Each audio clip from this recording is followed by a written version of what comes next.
Hello and welcome back, everyone. It's just another day in the life as a military wife, and I have got another installment of our veterans episodes for you this week. Continuing on with the theme of November of celebrating Veterans Day, I'm going to be sharing another interview with a medically retired Master Sergeant who was a General Engineering Supervisor, and let him share his story with you. And as always, I am your host, Sam Wolf, and you are listening to Life of a Military Wife.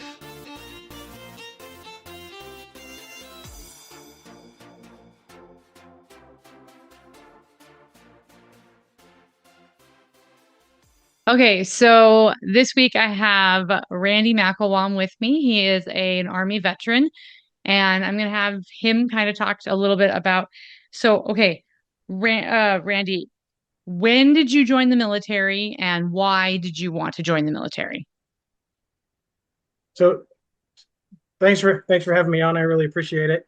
It's an important thing that you do, getting the word out for veterans and those who are transitioning and so forth. So I appreciate you letting me be a part of this. So I joined the Army back in 2004. So I joined a little bit later in life. According to Army standards, I was 24 years old. I know nowadays that doesn't seem like it's very old, but I was one of the old guys in basic training back then. So I was already married, I already had a kid, and really I never planned on joining the military. My sister she joined before me, came back from basic training and said, "Hey, I want you to go talk to my recruiter." And I said, "You're crazy. I'm never going to join. I don't even know why you want me to talk to him." She's like, "Just go talk to him and see what he has to offer," right? So I went and talked to him. I ended up listening to the whole spiel about an hour or so, and then he asked if I was ready to join, and I said, "Nope, not going to do it." Right? So, so I walked out of the office, and then I went home and I talked to my wife a little bit more about it. I was already in a career. I was a plumber. I was set. I was moving forward, getting ready to make some pretty good money once I got my journeyman's license. So really joining the military was not on the front of my plans to do in life. But as I talked to my wife, and I'm a pretty religious guy, so we decided to pray about it and see what God wanted us to do, and ends up that was the path that He wanted us to go down. So we decided, hey, we'll give it a try, right? We'll give it the good old college try, and we'll see what we can do. And if all else fails, you don't have to do it forever. 17 years later, I ended up getting out of the military due to medical reasons. And so, yeah, I mean, it was a great career. I loved what I did in the military, and now I'm 3 years out and I'm having to try to figure out life. So what was your MOS? What was the job that you did in the military? So I've worked with a lot of different branches. So if you're listening from somewhere outside of the Army, I joined the Army as, oh gosh, what was it back then? It was like a 51 kilo, which is nowadays is a 12 kilo. Layman's term, it was a plumber. Okay, so I joined as a plumber. The Army engineers, they do their careers a little differently than the other branches. So I joined as a plumber. Once I became E5, a sergeant, you then become a plumbing supervisor. Then when you become a E6, a staff sergeant, you become a construction supervisor, right? So that's about equivalent to a foreman. Then when you become a sergeant first class in E7, you retain the title as construction supervisor, but then you become more like a project manager. And then I retired out of the military as what's called a 12 X-ray or a general engineer supervisor, which basically means that I went from being specific in vertical construction to managing any type of engineer, whether it was anything vertical to the dirt diggers, the horizontal guys, geospatial. Like I could do anything in the construction field. You know, you kind of, like I said, you started low as a plumber, and then you worked up to being able to run multiple construction projects for the battalion. So, And do the qualifications or certifications or whatever you got in the Army transfer over into the civilian world at all? Are they at all usable? yes and no. Is the medium answer. Short answer is you find out when you get out of the military that experience really matters, right? And so, if you looked at my resume and you looked at what I have to offer on paper, I'm a high school graduate. I haven't transitioned any of my military school credits over to college credits to get any of my degrees. So right now, high school graduate, right? Retired as an E8 high school graduate. Doesn't sound like you have many opportunities in life at that point. But like I said, experience matters. So I was fortunate enough to uh, have a buddy who started his own business. He's a contractor for the government out in Washington, D.C. And he had me type up a resume, right? Thank you to the transition program that the Army offers. I already had a resume typed up, and so I gave it to him, and they looked at my experience, and they were hiring me for what a college graduate with a professional certification would need, and they looked at how much time and experience that I had, and they said that's good enough. We'll waive everything else. So, That's awesome. That's great that there are organizations that are willing to value the experience the veterans have in place of traditional credentials. correct. Yeah. So, back to your military service, I'm pretty sure you deployed at least once. What were deployments like with what your job? So, so I did all sorts of things when I deployed. So I did a 15-month deployment to Iraq. I did a 12-month deployment to Iraq. I did 3 months down on the border in Mexico, or actually Arizona. Uh, and then I did a 9-month deployment to Kuwait. So the ones that I did in Iraq, I had already done construction in multiple places. Like I said, I was doing that in the civilian world before I joined. So I wanted to get the Army experience. So my first deployment, 12 months, I ended up uh, running on a construction logistics patrol. So I did that for 12 months. I was a lead gun truck gunner and lead gun truck driver. We ended up swapping between those two positions. So I did that for 12 months. The second time that I deployed to Iraq, I did I was the NCOIC with no OIC. Love acronyms. Oh. Civilian world has no idea what that means. So, in other words, I was in charge of running a personal security detail for my battalion commander and command sergeant major. So I had to do all the security. I had to do security briefings. I had to do gather all the security intel. I had to organize all of the convoys, organize the routes.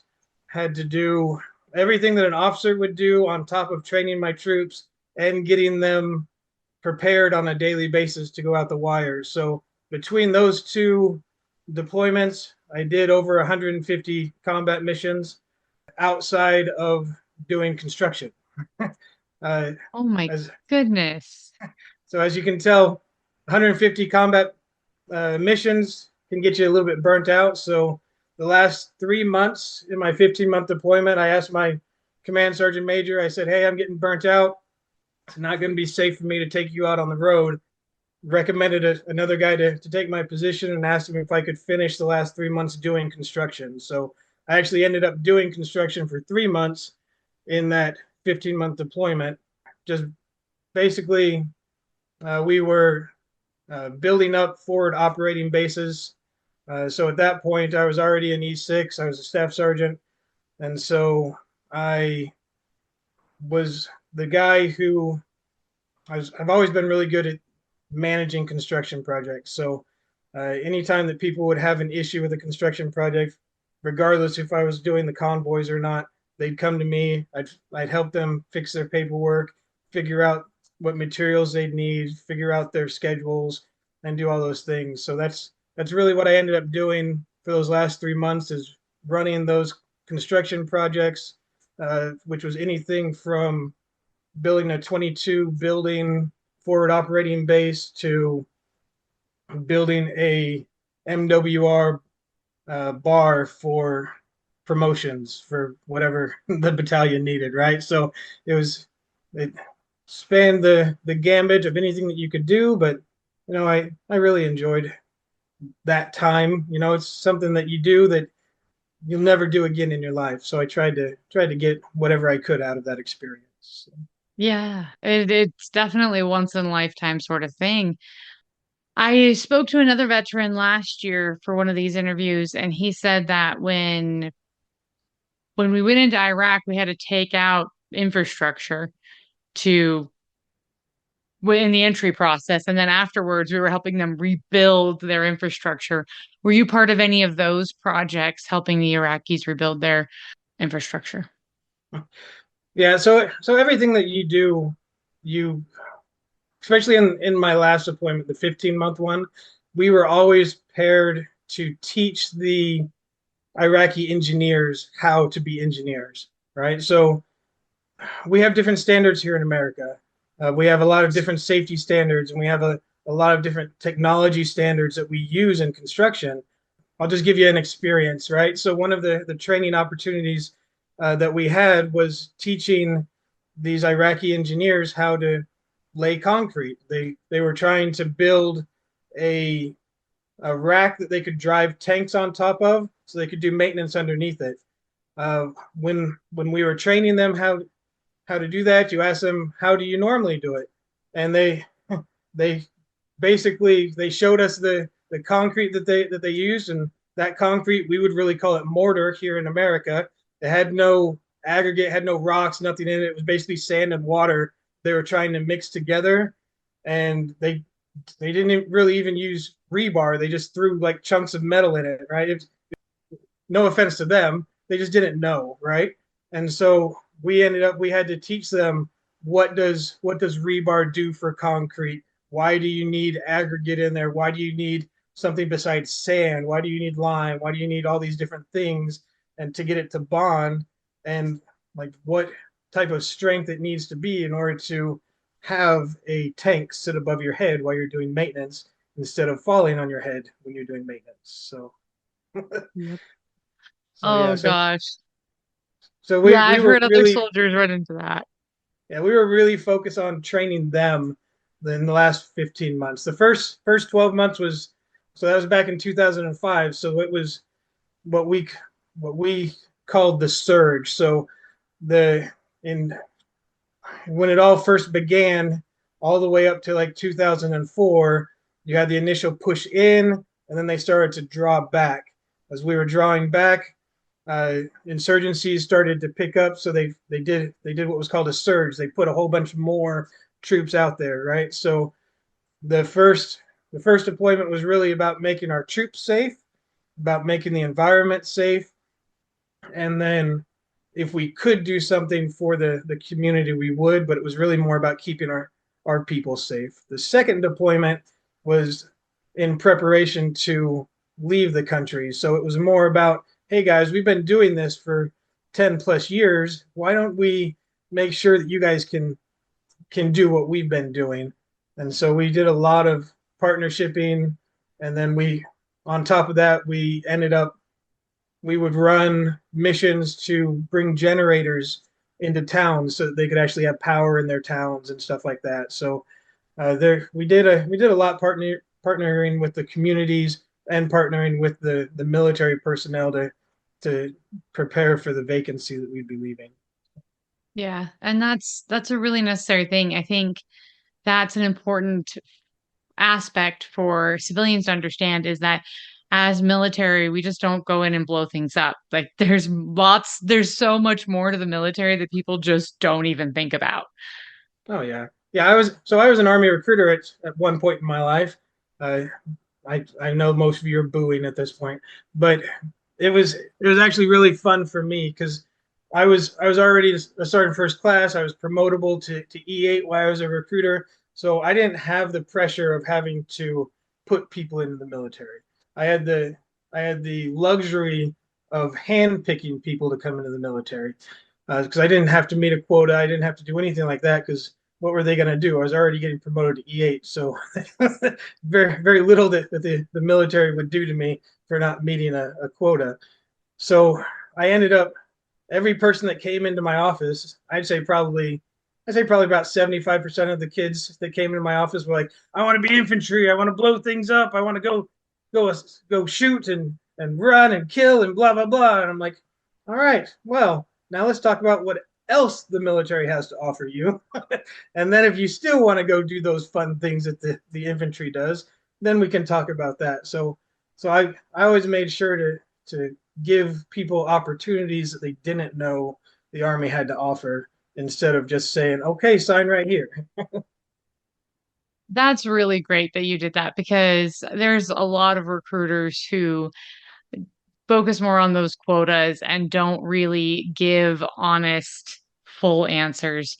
Uh, Thankfully, when we were getting in, my husband knew to ask questions. He wasn't the first one in his family to join up.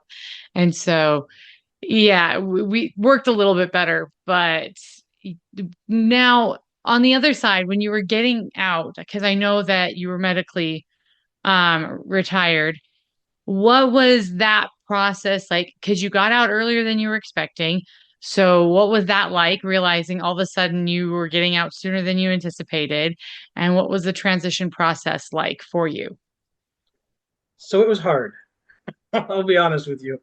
Uh, you spend 17 years in the military. At that point, you think you're going to retire. You think that you're going to be able to ride off into the sunset like everyone else does. But my body just couldn't handle it anymore. Uh, I'd been a battalion operations sergeant major for 2 years, and they were wanting to put me in as a first sergeant. I wasn't going to do that to my troops. I couldn't wear any gear. I couldn't go to the field with them. I couldn't do anything that a first sergeant should do.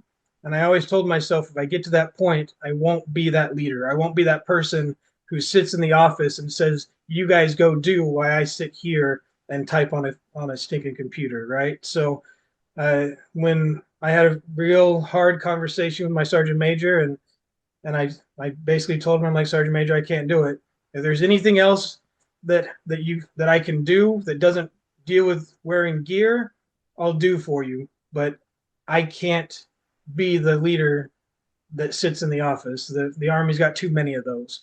The soldiers deserve something better than that. So I ended up after talking to Sergeant Major, I went to my doctor and I said, "Hey, look, these are my problems." And I was frank with him, and he said, "Well, if you can't wear any gear, that's an automatic P2 profile. It goes ahead and it uh, puts you in for the med board and stuff like that." I'm like, I'm 17 years in.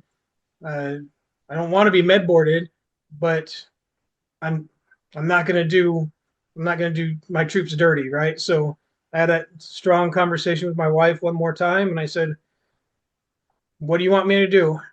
And she thought my reasoning was valid. She respected it, and so we decided to go on to the med board process.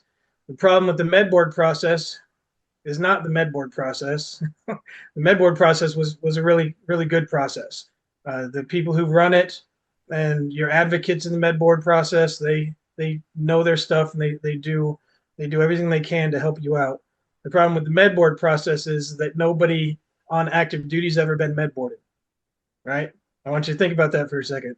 You spend your whole military career being mentored by someone who's already been there, right? You Hmm. spend your whole military career mentoring people for where you've been. And then they say, "Hey, we're gonna med board you." And so we start that process, and you go back and Your sergeant major tells you one thing, your first sergeant tells you another thing, your platoon sergeant tells you something else. You know, the guy who's going in the med board process right next to you says something completely different. So the knowledge that's out there for a med board process is really crappy, right? So I had to do a lot of research, and I had to find out in black and white what my rights were, what my benefits were, where what the things I needed to do to make that process better. So it was very lonely and it was very hard because I didn't have anyone to bounce thoughts off of. Uh, so yeah, so I like I said, I I, really love and appreciate the people who run the programs, but it's a fast program. They try to get you in and out 30 to 60 days, and you know you're trying to transition a life that you've had that you don't know what you're going into. So it's very short, and there's not a whole lot of support to lean on at that point. So Yeah, and everyone I've talked to in the med board, because everyone med boards for a different reason, every reason is treated differently and has different things attached to it. And so, yeah, you're right. Every med board is unique. And so it's weird to be in a position in the military where you don't have anyone else who's exactly knows what's going on. But yeah, it's good to be proactive. I think that's so important that you're pointing that out. A lot of people, when they are getting into the military or even getting out of the military, they just trust other people to tell them what they need to do and when they need to do and how they need to do it. But really, you have to be very proactive because there are more resources out there than anybody the people realize. And the information that you might be getting may be well intentioned, but may not be accurate. And so doing your own research is always important. yeah. You know, there's something that I did learn that applies to anyone who's getting out of the military. When you go to clear and you go to out process, they have you do your medical phase one physical, right? And they have you're supposed to write down everything that's wrong with you, blah, blah, blah, right? A lot of soldiers and a lot of people getting out of the military just want to get out. So they want to get done with that process as quickly as possible. What you don't realize is the VA has to do a medical screening for you, no matter if you're med boarded or just getting out of the military. They're required by law to do a screening. That screening is your phase one physical, right? So if you rush that and you don't get your paperwork, you don't get all the things that have been wrong with you, you're missing things in your medical file, then if you haven't done a VA claim at that point, that's going to be your VA's initial look at you, and it's going to be so hard to get anything linked to service to get a disability. So if you're listening to me right now and you're beginning to transition from the military, don't screw yourself by just checking the block on that medical physical. That's huge because there's a lot of things that happen during military service that people don't even stop and think about. But if you don't document all of those things, you can't get the assistance later. And so it's really important to go and do all of those things. Get all of the things checked out. Go to behavioral health, even if you don't think you need to. Go and get a sleep study done if you think you need that, or just really push and advocate for all of those extra doctor's appointments that might feel tedious, but will get the documentation you need to show the wear and tear that's happened to your body while serving in the Yeah. military. Yeah. So the transition program, and I've only been out 3 years. I can't remember what the acronym they use right now is for it. It used to be ACAS. I couldn't tell you anymore, or ACAP, like whatever. But in that transition program that you're mandated to go to by law, they do have a 5 year transition program, right? But when do most people take this course? They take it within a year of getting out of the military. So you're already 4 years behind the curve, right? So if you haven't done the ACAP program or CAP program, whatever it's called, right? Do it. And this is the other secret. you can do it more than one time, right? Your Yes. command doesn't want you to know that because that takes you out of the fight for a while, but a good command will tell you this, and the good command will allow you the opportunity to do it multiple times, right? I believe most brigades and posts want you to do that before, like, a year before the end of your first contract, right? Well, Yep. that's a that's great for those who are about to sign a second contract, right? But if you're most people who are getting out on their first contract 4 years in, you're going to be lucky if you're a higher rank than a I mean, you'll be lucky to reach staff sergeant, but so you'll be lucky to be a higher rank than a sergeant at 4 years. And I love all you sergeants, I love all you E5s, but you don't know what you don't know, right? Yeah. And it's very hard for you to teach your troops, your soldiers, what to do 5 years out if they're on a 4 year contract. That's true. And another thing that not everyone realizes is your spouses can attend those classes with you. And that's really helpful because then you've got a second person listening, taking notes, and then they're on the same page. And you don't have to try to like remember and explain it to them. And you're not playing telephone. Yeah, go and do those things now. If you're already seeing that you're having physical deterioration and you're probably going to have to get out before you think, or you're looking at retiring, just start now. That's really, really great advice. And I'm so grateful for everyone who gave us that advice to start looking into those things now because you guys found out, correct me if I'm wrong, that you have to switch over the GI Bill ahead of time, and they don't always tell you soon enough for people to switch over their GI Bills so their kids can use it.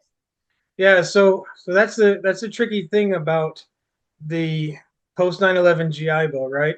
Is you sign up for it, or you don't even have to sign up for it. It's given to everyone as they join, right? But it's given to that individual soldier. So if you want your spouse and you want your kids to be able to have that opportunity, you have to have a certain amount of retainability left inside of the military.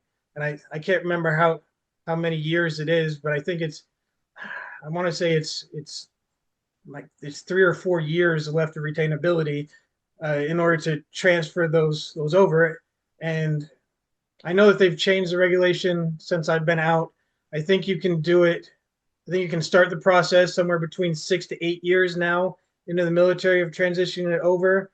And so that would put you at about 12 years in the military before your kids are actually 100% eligible to take that benefit. So if you're wanting to transition to uh, your spouse and your kids, you're going to have to plan early, right?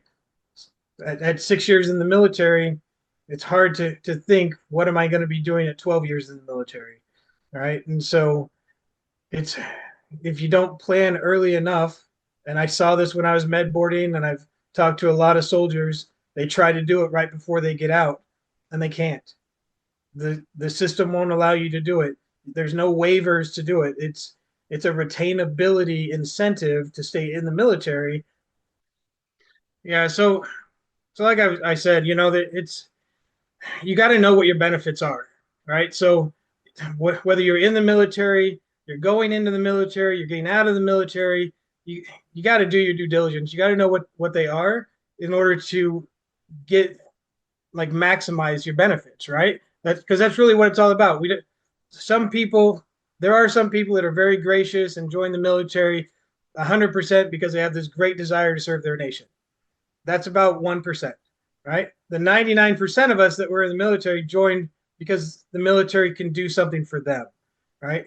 And so, and I told my recruits when I was a recruiter, I told my soldiers when I was in, and I tell people now when I'm out, know your benefits. We've already talked a couple of times inside of this program that even in the 3 years that I got out, things have changed, time frames have changed, requirements have changed, and so you really got to stay up on top of that stuff, especially if you have to meet a certain requirement before you even get to access those benefits, right? So really for stuff like transitioning the post 9/11 GI Bill, being able to take part of the TA assistance, or even the new program, and it's not even new anymore. It's probably been out for probably 8 years. I doubt many people are really using it, but there's certificate assistance now, or certification assistance, right? So you don't even have to use your TA bill in order to get some of those professional certifications that we talked about in the very beginning of this program, that they really do want you to have when you go to apply for a civilian job, right?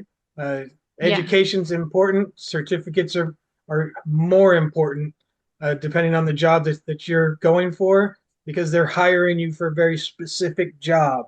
They need to know that you have those qualifications and not a generalized education, right? So, Yeah, and it's important to be the squeaky wheel on those because sometimes leadership won't want to let you take the time off to do those certifications.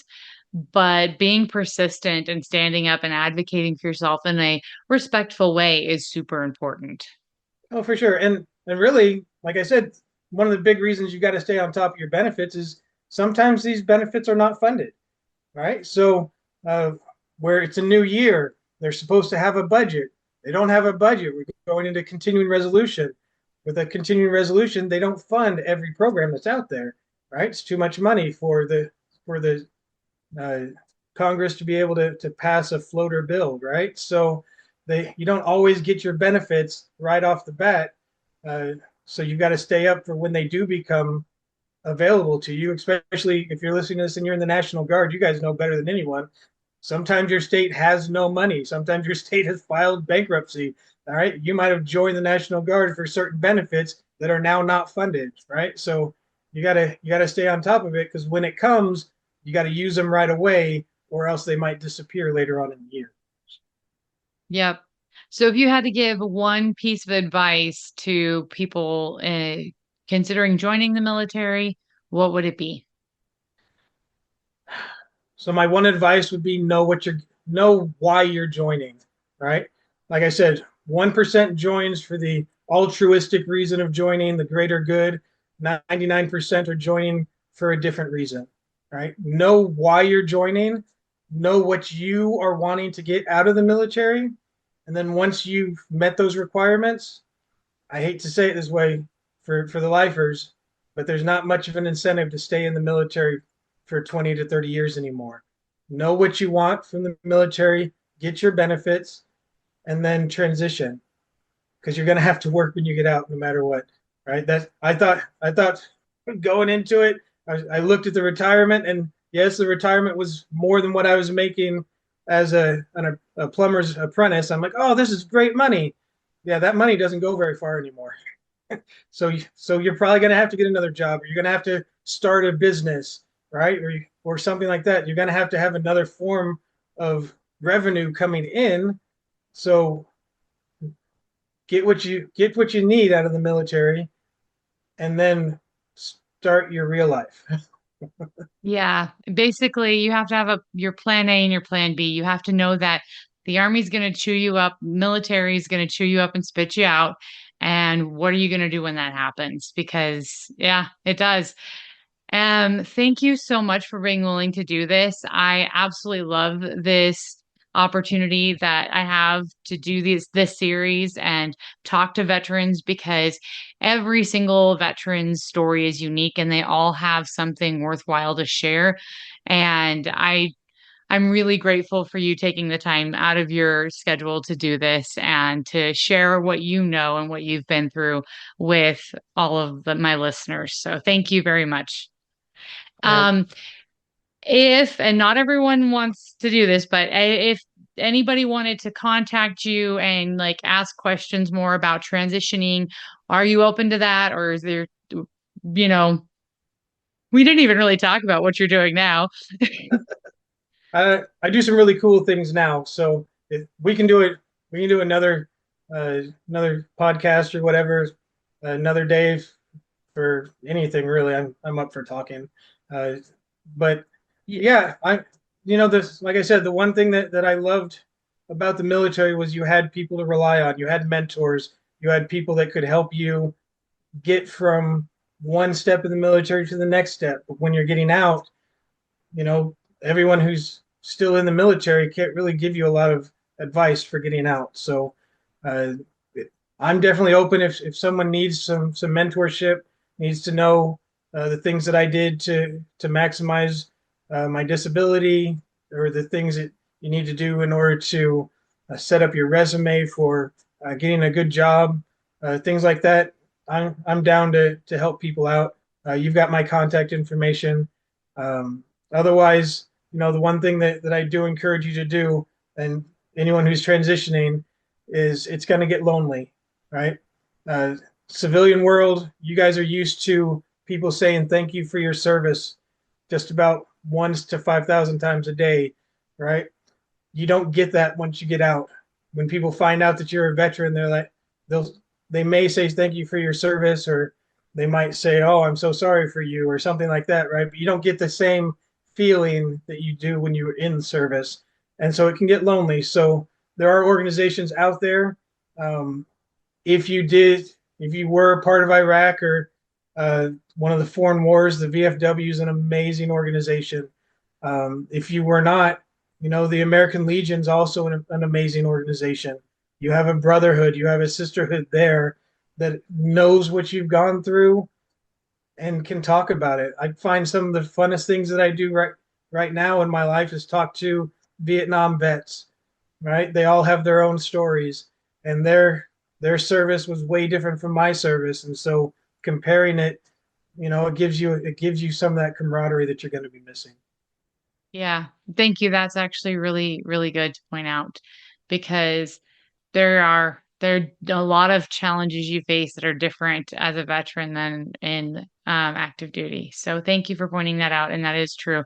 I'll put links for VFW and the American Legion in the description of this episode for anybody who's looking on how to contact those organizations. Thanks again for your time. Thank you for participating, and I will see if we can fit that in.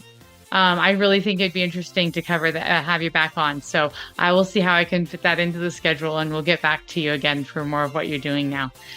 Awesome. Say again just how grateful I am to have had Randy on the show. If you are interested in getting more information from him about the process of transitioning out of the military, please feel free to contact me and I will get you guys hooked up. Even though the world's getting crazy, let's remember to be the good that we want to see in the world. And as always, I'm your host, Sam Wolf, and you've been listening to Life of a Military Wife.